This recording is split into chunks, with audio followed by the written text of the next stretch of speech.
Всем привет!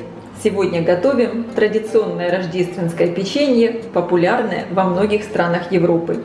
Ванильные рогалики или рожки. Печенье получается очень вкусное, нежное, рассыпчатое. Оно буквально тает во рту.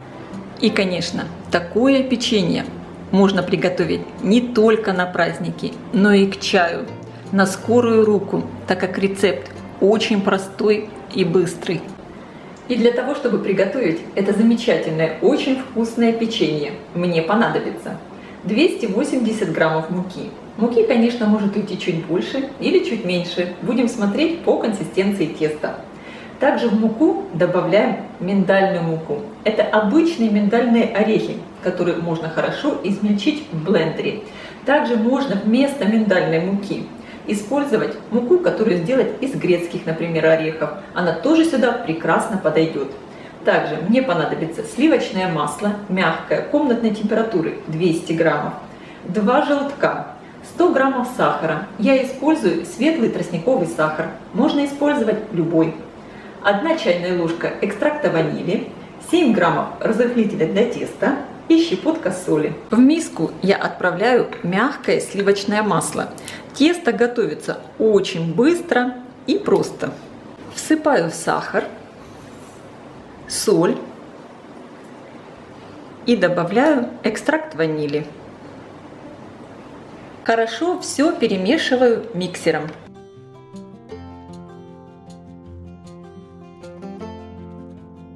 Посмотрите, я взбила масло с сахаром. Масло посветлело и масса стала более пышной. И теперь сюда я добавляю желтки. И также хорошо перемешаю. Подберу все со стенок миски, чтобы все хорошо перемешалось. Добавляю в массу миндальную муку.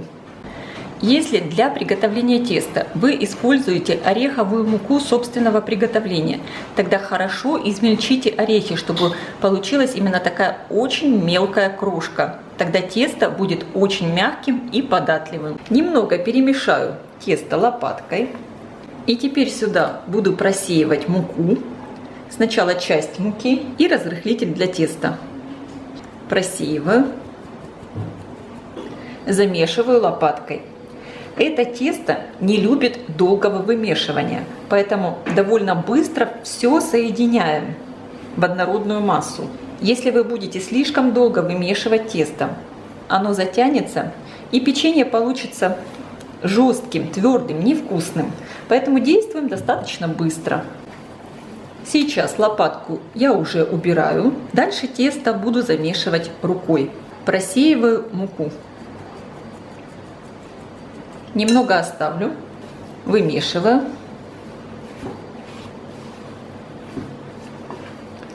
Руками всегда можно почувствовать консистенцию теста.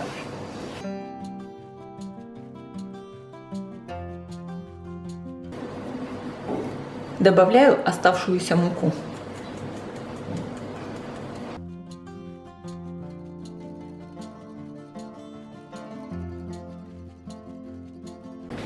Итак, посмотрите, тесто я соединила в один ком. Тесто очень нежное, но вместе с тем, как видите, оно абсолютно не прилипает к рукам. Вот такое замечательное тесто получилось.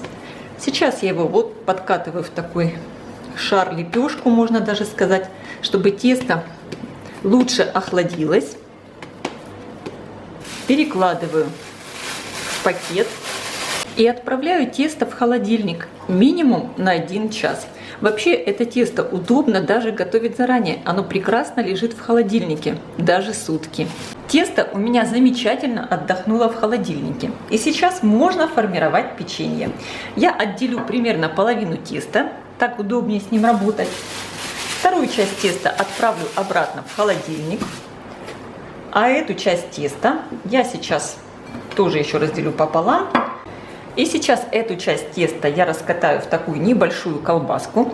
Тесто довольно крохкое, потому что в него мы добавляли миндальную муку. Поэтому так потихонечку немножечко раскатываем. Можно просто отделять кусочки теста и формировать печенье. Но мне кажется, так будет быстрее, и печенье получится более одинаковым. Раскатала вот такую небольшую колбаску и отделяю кусочки теста, небольшие. Кусочки теста примерно размером с грецкий орех, может быть чуть меньше. Вес каждого кусочка теста примерно 12-14 граммов. Как вам удобно. Либо взвешивать, либо делайте на глаз. И сейчас из каждого кусочка теста формируем рогалики. Тесто поджимаю, скатываю вот такой небольшой валик. И на столе формирую небольшой рогалик. Немножечко утончаю края, но не сильно, чтобы тесто слишком сильно не отличалось толщиной, чтобы вот эти краешки не подгорали в духовке, чтобы рогалик запекался равномерно. Получается вот такой рогалик или рожок. Перекладываем его на подготовленный противень. Противень я застелила силиконовым ковриком, можно застелить обычной пергаментной бумагой. И выкладываю сюда первый рогалик. И таким образом буду формировать все рогалики. Как видите, все очень просто. И, конечно, подключайте к процессу приготовления этого вкусного печенья детей. Они будут работать с тестом, как с пластилином. Это очень здорово. Мне очень нравится, когда вот эти рогалики, рожки вот такого небольшого размера. Тогда они получаются, наверное, самые вкусные. На один укус, можно сказать. Рогалики выкладываю на противень на расстоянии друг от друга.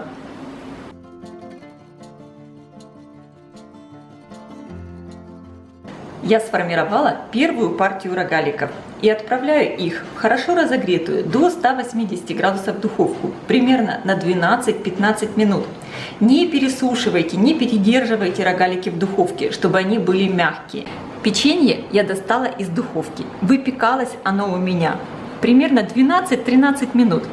И посмотрите, оно получилось вот такого светлого золотистого цвета. Буквально только совсем чуть-чуть подрумянилось. И оно будет очень мягким. Сейчас печенье аккуратно переношу на решетку. Друзья мои, вы просто не представляете, какой сейчас стоит аромат в квартире. Пахнет ванилью, миндалем. Просто невероятно вкусно.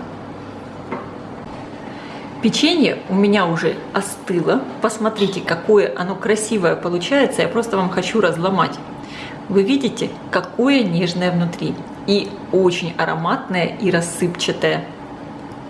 Посмотрите. Сейчас печенье, после того, как оно остыло, надо хорошо и щедро присыпать сахарной пудрой. Из этого количества ингредиентов получается примерно 55 штук вот такого красивого, очень вкусного печенья. Очень быстро у меня получилась вот такая большая тарелка вкуснейшего печенья. Оно реально очень рассыпчатое и очень нежное. Вы слышали? Даже ящерица, которая поселилась у меня на кухне, хочет это печенье. Оно очень вкусное. Я всем рекомендую приготовить и попробовать. Я желаю всем приятного аппетита. Ставьте лайки, пишите комментарии. Делитесь этим новым видео с вашими друзьями. Подписывайтесь на мой канал Люда Изи Кук. Позитивная кухня. Всем пока!